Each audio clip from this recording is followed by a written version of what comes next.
संभल CEO अनुज चौधरी के बयान को लेकर विवाद थमने का नाम नहीं ले रहा है। मुजफ्फरनगर जनपद में आजाद समाज पार्टी के अध्यक्ष और नगीना सांसद चंद्रशेखर ने संभल सीईओ अनुज चौधरी पर आज बड़ा बयान दिया है। वह आज मुजफ्फरनगर में आचार संहिता उल्लंघन और कोविड अधिनियम के मुकदमे में कोर्ट में पेश हुए थे।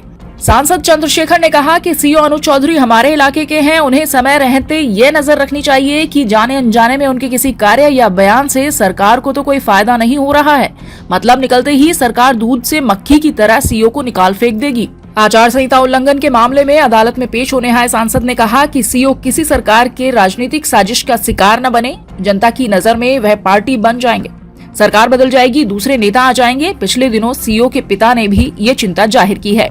मुकदमे के सवाल पर उन्होंने कहा कि वैचारिक तौर पर हम सरकार से लड़ रहे हैं, इसलिए मुकदमे वापस नहीं लिए गए। झूठा मुकदमा है, वारंट जारी कर दिए गए। हम हर कमजोर व्यक्ति के साथ खड़े हैं। किसानों के गन्ने का मुद्दा लोकसभा में उठाया गया। प्रधानमंत्री सम्मान निधि की राशि 24,000 करने की मांग भी हमने उठाई है।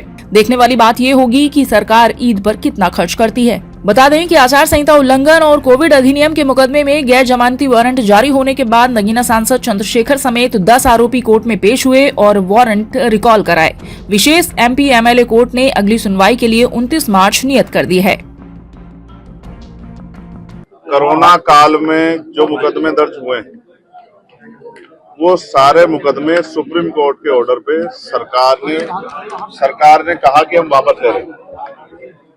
लेकिन क्योंकि हम लोग वैचारिक तौर पे सरकार से लड़ रहे हैं, केंद्र की सरकार की वैचार के खिलाफ, उनकी गलत नीतियों के खिलाफ और राज्य सरकार की भी गलत नीतियों के खिलाफ, इसलिए हमारे मुकदमे वापस नहीं लिए। तो उसी मुकदमे में यहाँ जो साथी मेरे साथ थे, जबकि ये पूरा फर्जी मुकदमा है, झूठा मुकदमा है, उसमें वारंट हुए।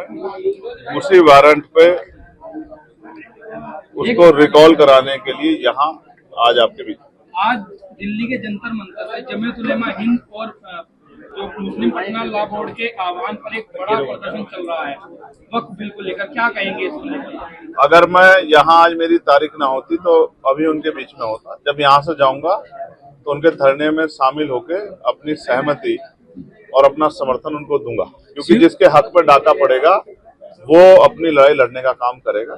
और जिस तरह से अल्पसंख्यकों के हितों के पे हमले हो रहे हैं, जैनों के, सिखों के, बौद्धिस्टों के, ईसाइयों के, मुसलमानों के, ऐसे समय में उनकी नजर है कि कौन उनके साथ खड़ा होता है और हम हर कमजोर के साथ, जिसको परेशान किया जा रहा है सरकार द्वारा, उसके साथ खड़े हैं। सीईओ अनुज चौधरी के बयान पर आपने कहा था कि पश्चिम उत्तर प्रदेश में वो एक अलग अपना प्रतिनिधि बनाना चाहती है, बीजेपी की चाल है।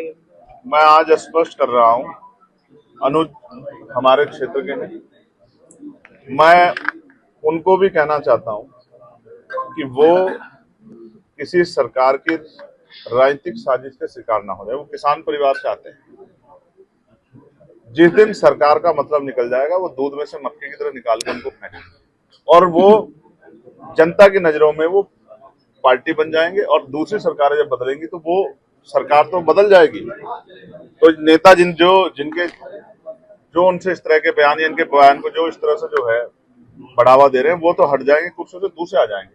तो वो उनके खिलाफ को इस तरह की कार्रवाई ना करें, इसलिए क्योंकि उनके पिता ने भी चिंता जाहिर की है कि उनको कोई नुकसान हो सकता है। हालांकि वो तो खुद सुरक्षा कर रहे हैं वहां लोगों की, लेकिन मैं फिर ये स्पष्ट कहूंगा कि मैं समझता हूं कि उनको समय रहते जो है नजर रखना चाहिए कि जो वो कर रहे हैं जाने अनजाने में उसका फायदा सरकार को हो। आपने सदन में कहा है कि ईद को लेकर के सरकार और धर्म के आयोजनों के लिए पैसा खर्च करती है। ईद आ रही है, हम देखेंगे कितना खर्च। बहुत अच्छी बात, बहुत अच्छा सवाल आपने रखा।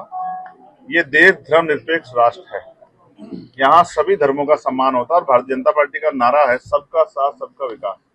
तो जिस तरह से अब ईद का त्योहार आ रहा है, अभी जगतगुरु सदगुरु रविदास महाराज जी की जयंती की उसमें तो कोई मदद नहीं की। उसमें तो छुट्टी भी घोषित जो है मेरे लड़ने के बाद रात में की 6 साढ़े 6 बजे। तो उसपे तो कोई मदद, उस तरह कोई सहयोग जो है उसको बढ़ावा देने के लिए नहीं किया। तो मैंने मांग की है कि ईद पे हम देखेंगे कि सरकार जो है इतने बड़े समाज के धार्मिक आस्था के पर्व पे क्या जो है बजट देगी। उसके बाद क्रिश्चियंस के त्योहार आएंगे, जैन समाज के त्योहार आएंगे, सिख समाज के त्योहार आएंगे।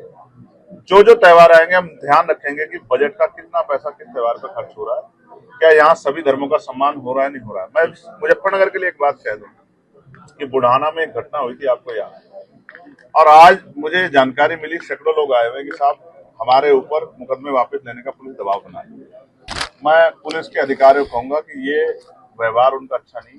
अगर वो इस तरह से लोगों को डराने का काम करेंगे तो फिर उनके खिलाफ भी एक बड़ा आंदोलन हम लोगों को जो है करना पड़ेगा, क्योंकि किसी को भी डराने का, धमकाने का, जोर जबरदस्ती करने का अधिकार संविधान किसी को नहीं देता। काशी राम जी के जन्म दिवस पर बहन जी ने मांग की है जाति जनगणना हो, नहीं होनी चाहिए जातिगत जनगणना। और मैं तो माननीय काशीराम साहब को भारत रत्न दिया जाए, क्योंकि वो रहबरों के सबसे बड़े नेताओं में से एक है।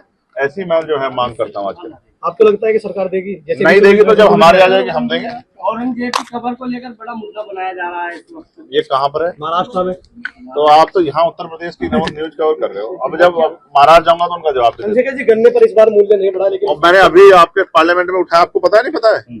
मैंने बिजली का बिल माफ किया जाए, खाद जो है उस पर जो है सब्सिडी और बढ़ाई जाए, यूरिया में के उसमें जो यूरिया का वितरण है उसमें पारदर्शिता हो, सबको मिले, और गन्ने के मूल्य में वृद्धि और 14 दिन के अंदर मिले, और किसानों को जो है जो 6,000 रुपए सम्मान निधि मिलती है उसको बढ़ा के 24,000 रुपए की, ये मैंने मांग उठाई है पार्लियामेंट। आखिरी सवाल है, किस तरह की तैयारी चल रही है? तो अभी जिला पंचायत देख लेना, उससे आपको पता लग जाएगा। आखिरी सवाल है, बीजेपी के एक विधायक ने कहा है कि मुसलमानों के लिए इलाज के लिए अलग बोर्ड बना दो। जयंत चौधरी ने उसका विरोध करते कहा है कि मोहतरमा इलाज की जरूरत है। अब आप देख लो, जो लोग सरकार में शामिल है वो भी गलत चीजों को स्वीकार नहीं कर रहे हैं। तो मेरे जैसा संविधान को मानने वाला व्यक्ति तो यही कहेगा कि ये सरकार में बैठे लोग जिस तरह का प्रयोग कर रहे हैं, मुख्यमंत्री को संज्ञान लेना चाहिए कि उनकी सरकार, उनकी प्रदेश की सरकार प्रदेश को किस ओर ले जाना चाहती है। ऐसे सारे अधिकार सारे कर दी गई है, उसके बारे में आपको क्या लगता है? और अगर आपको याद हो, उस पत्रकार की मांग उसकी आवाज मैंने पार्लियामेंट में भी और एक्स के माध्यम से भी उठाई, और मैं आपके माध्यम से कह रहा हूँ कि सरकार को पत्रकारों की सुरक्षा सुनिश्चित करनी चाहिए, और उनको भी, वकीलों को भी और इनको भी जो है कानून बना के इसका लाभ देना चाहिए कि वो जिस धर्म को निभा रहे हैं बाद में उनके रिटायरमेंट के बाद उनका ख्याल रखें। जयंत चौधरी को जाएंगे 27 के विधानसभा चुनाव में आपके साथ? जब जैन जी इस पे बात करेंगे तब आपको बताऊं। अमर उजाला जीवांजलि के सारथी की मदद लें और महाकुंभ में स्नान जरूर करें।